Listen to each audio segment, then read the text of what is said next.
Hello there. Once again is your guy Sam, or rather, if you like, you can call him Teacher Sam. Um, and this time round, I bring to you another something different, and I want us to talk about. And this one goes to teachers specifically. So you're a teacher. Uh, Please, there are things we need to do. You as a teacher of any learning area, you know that this is CBC, and with CBC, no learner should be left out. Like, I remember in our time when we used to learn, a teacher could introduce a teacher could introduce a certain topic, and then in that during that tutorial, you find yourself not anywhere in that class. So whatever happens, just that we are moving with the group. A teacher asks a question, and because you do not want to be embarrassed that everybody has lifted the hand and yours is the only hand down, so what do? When they lift the hand, you also lift, so you become the lifter. But deep inside you're praying, Mungu's idea. He doesn't choose me for the answer because I don't know. I really don't know. There are those instances that teachers could just look at you and say, yes, Samuel, and you are blank. You have nothing to say. So what happens in that case? You remain there thinking of saying nothing because you have nothing to say. You are thinking nothing. And the teacher knows that you know nothing, but he or she is just choosing you just to embarrass you. Okay, that's not the case. However much we should allow our children to participate in class, because the CBC is very much different. However much they have some commonalities, because after all we are all teaching. There was teaching and there is teaching, but what makes it different is something very minute. So, as a teacher and a tutor, make sure that you work with your learner. At least don't leave that learner hanging. However much you talk of diversion, that we are just here for the child to have some basic knowledge or concept of the world. But you play a very vital role in that child's life. So there are certain basics that I want us to look at today, and especially when it comes to mathematics. You as a mathematics teacher, what are you doing to ensure that you do not leave some of your learners hanging while working with others? So this one can be called an assessment report of an individual learner in that mathematics. Mwalimu, please. It's I don't know, but please, just if you cannot take two, please take one.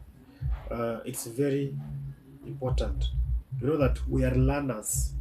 Yes, we are learners. A teacher is a learner until he retires, and not even just on retiring, maybe till death, because a teacher is someone who will always, because in the teaching process you are always learning. And that's why it's very key that you always have that conversation between you and your learners, a discussion forum. That's why in CBC we talk of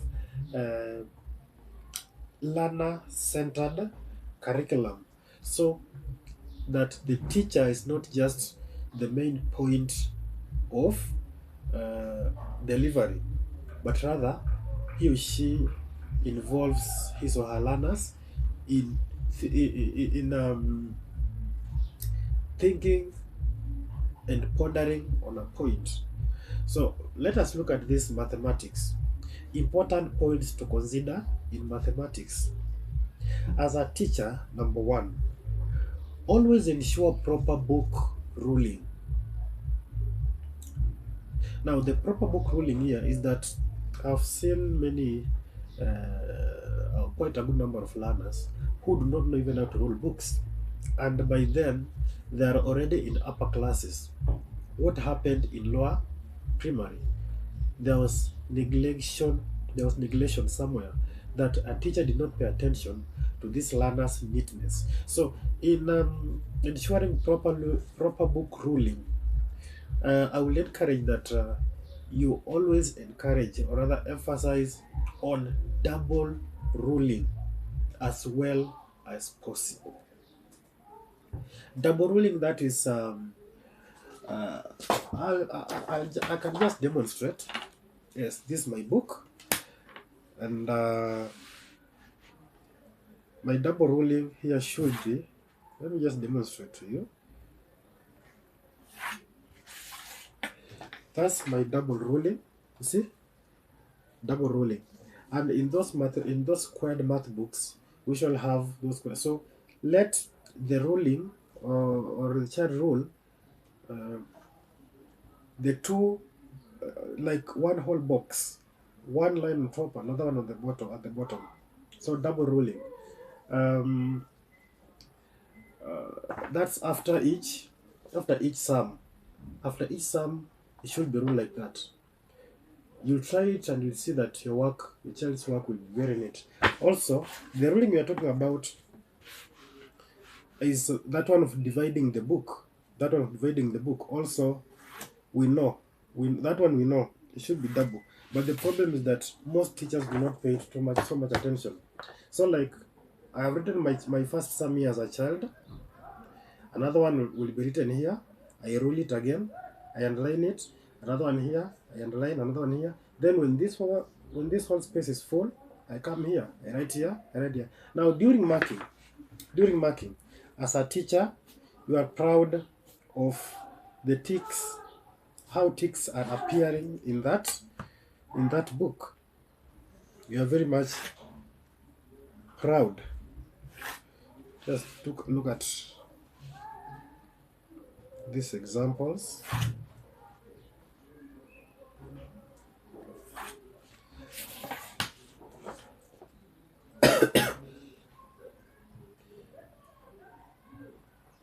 So that ruling is very is very good, it's very key. It encourages clean work.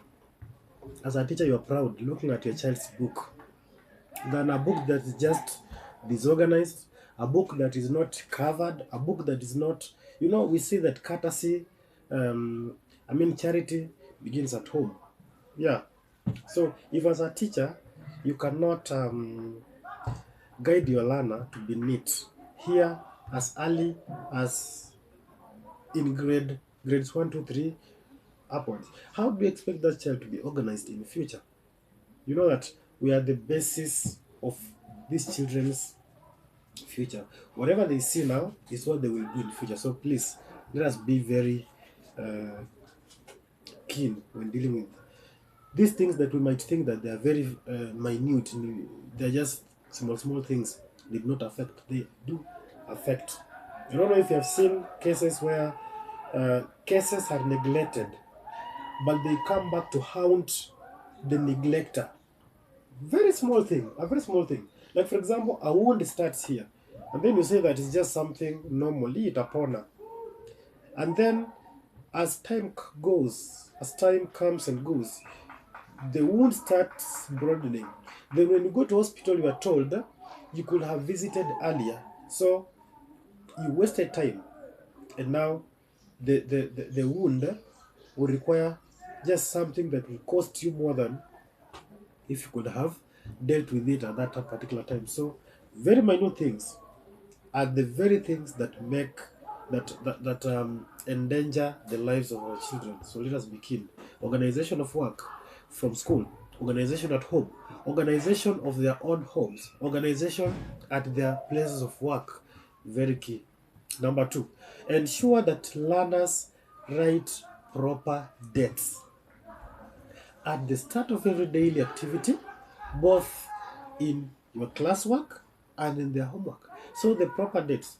We've seen cases where books are marked, but as a teacher, you go and look at this child's book. It has no date. It has no.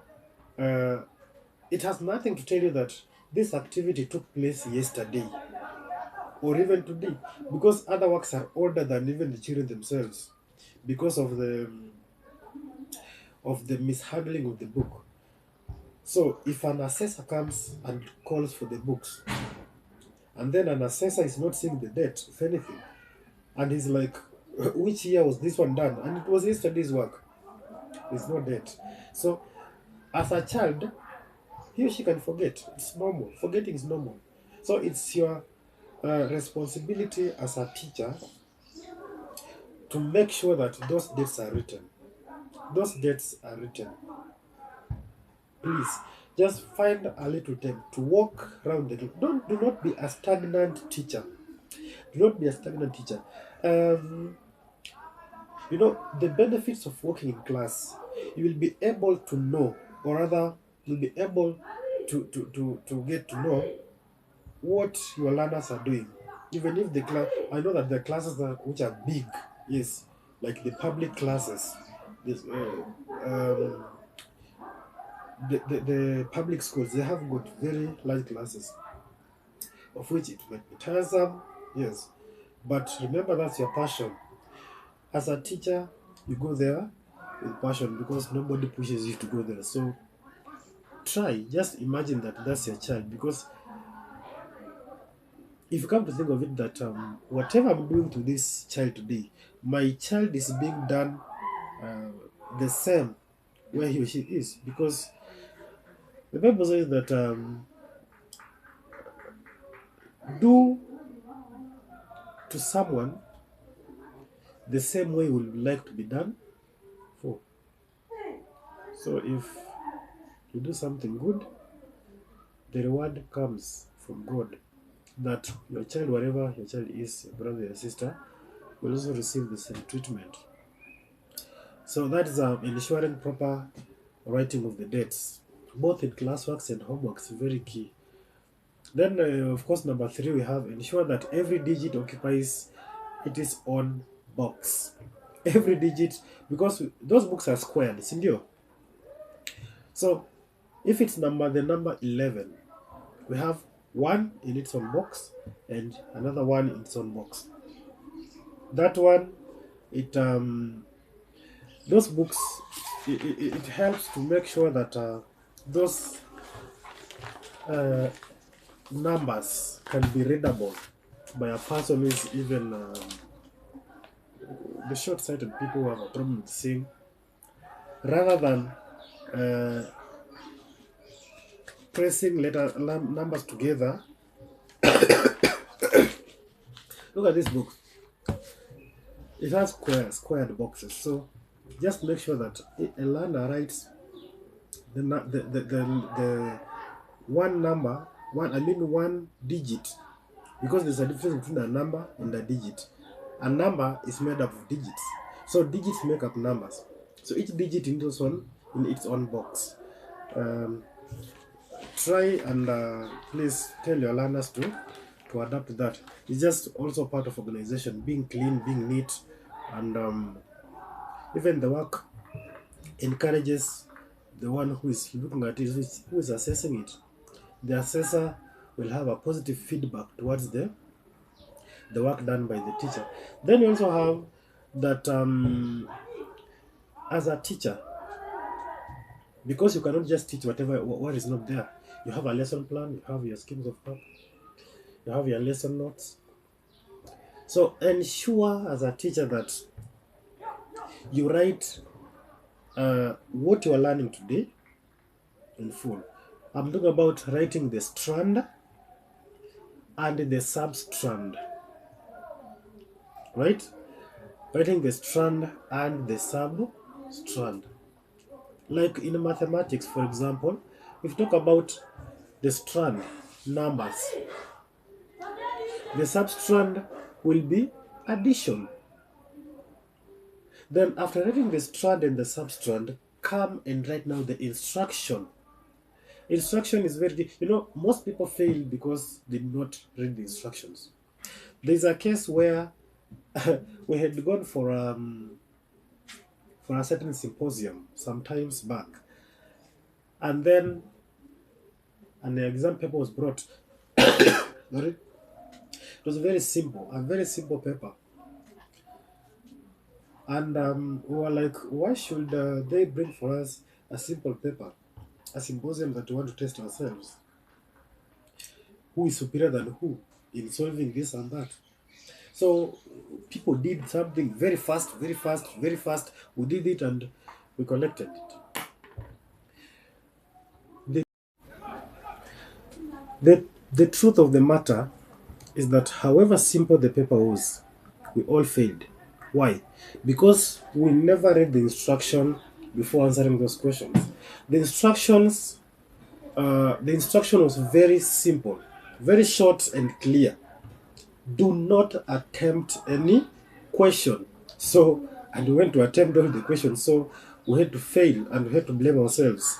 That's why instructions, like after the substrand, now come and write for them the instruction.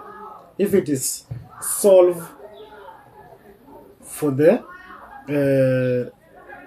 if it's solve, or if it's work out or divide, multiply. So that's the instruction that you're talking about. Then number 5, I think this is the last point. That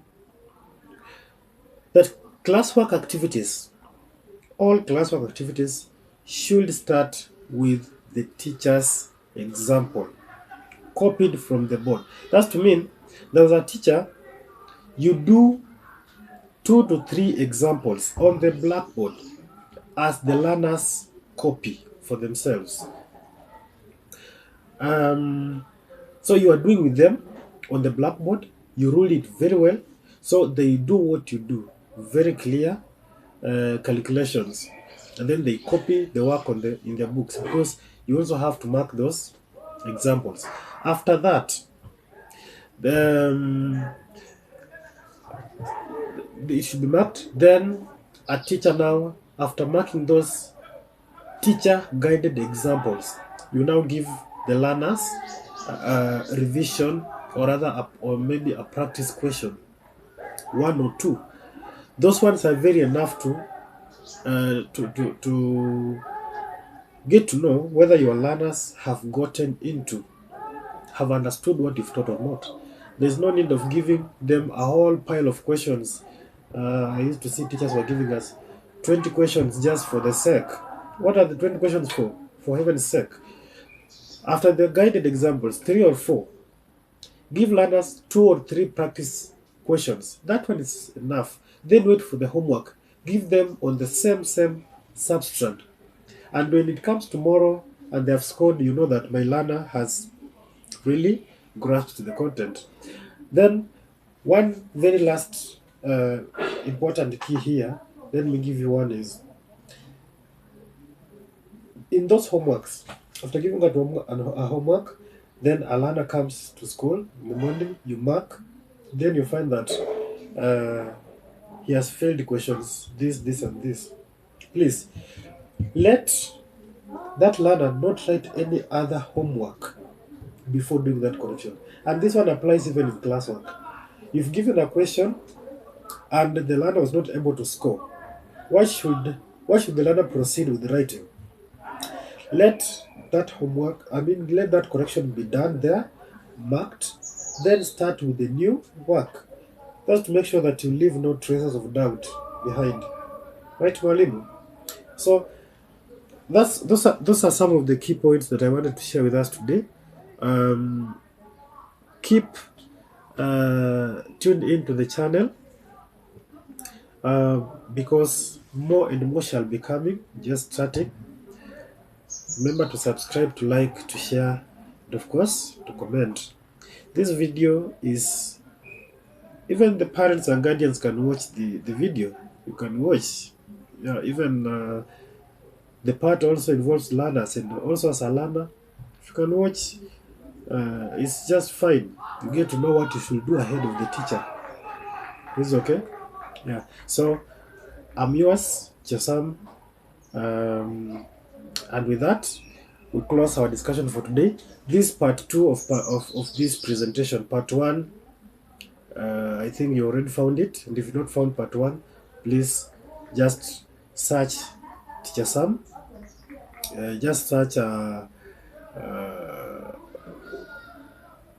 Teacher Sam, or you will search, you go YouTube, you will search Samuel Malem.